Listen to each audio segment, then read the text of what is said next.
Probably the most talked about, anticipated paddle from Selkirk has arrived. Here's the video I did for it. Check this out.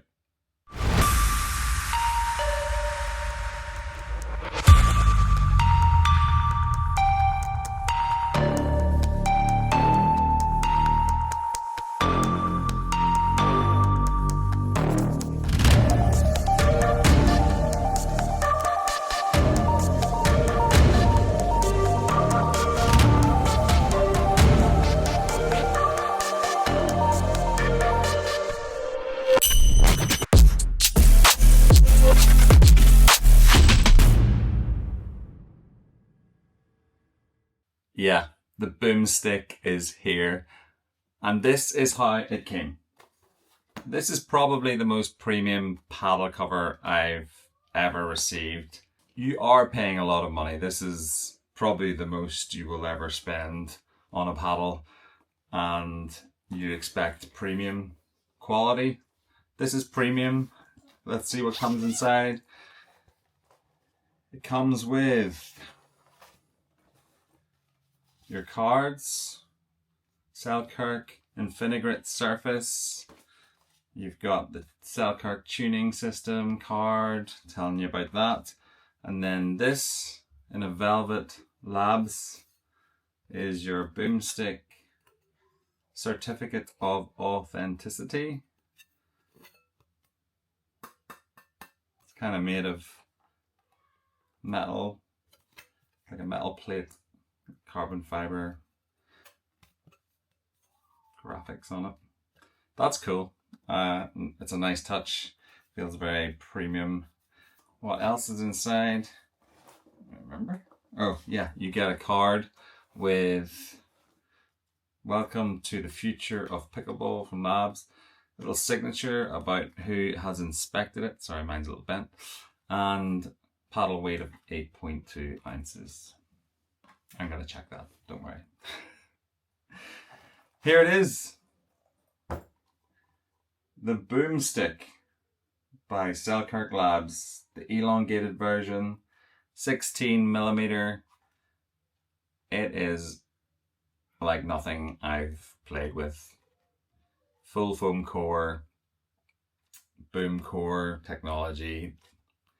What surprised me the most is the control and the soft game that I was able to get with this, and the defensive capabilities. The power was there, absolutely. Very powerful paddle. I hit a lot of balls long before tuning and dialing in.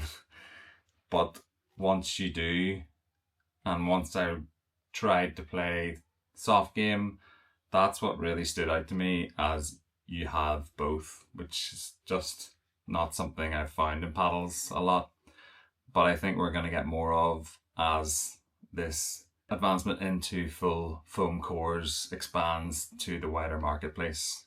You've already seen Bread and Butter with the logo coming, and I think Yola are going to head up that way too, and I can't wait to see what they bring to the table.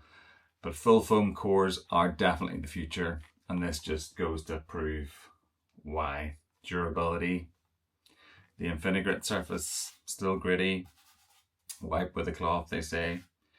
Yeah, I can see it lasting. I've played with it, practiced with it, and there's been no degradation at all. Let's talk about how it looks. It looks awesome. I love the white with the red and the black.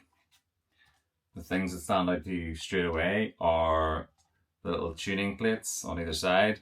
Initially, when I first saw these, I thought they slid up and down. They don't. They don't move. So if you're wondering the same, they don't. Yeah, they stay in place. That's where they live now. The second thing I noticed when I picked it up was actually this quite skinny, the handle, which brings me on to the only thing that I don't like about the paddle. And it's been mentioned in other reviewers and podcasts, but yeah, is the bulb. It's very bulbous at the end. It's not even a little bit. It sticks out quite a lot, and it is quite distracting when you're trying to grip and regrip during play, and doesn't feel like it should be there. Playtesting, I got the hit. I've played a few games, played 2 different locations, and I got to practice with it in the Beaver Activity Centre on my own with just hitting a few balls. And yeah, once you dial in the power, it's so much fun to play with. The noise is unique on its own.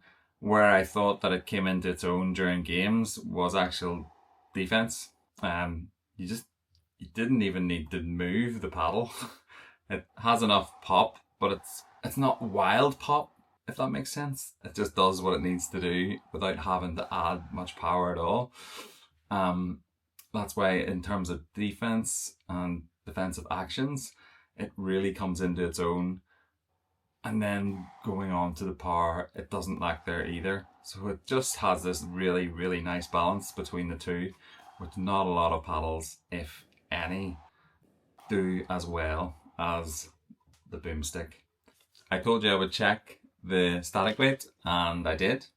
And on mine it was 8.25. So if you're rounding up, 8.3, but 8.2 is accurate. My swing weight was 121.8, so slightly higher than they advertise on their website. And the twist weight was, on my model, 6.7. Again, just ever so slightly lower than they advertised. But that's one thing I really loved about the paddle, is it just felt so stable across the whole face of the paddle. Like, you felt if you hit off center, it wasn't an issue. On other less stable paddles, your shots hit off center and it's, you have no idea where it's going.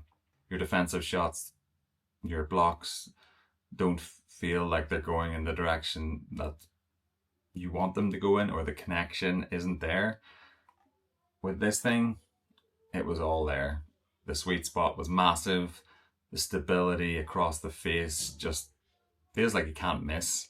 It really does, especially with blocks and defensive shots.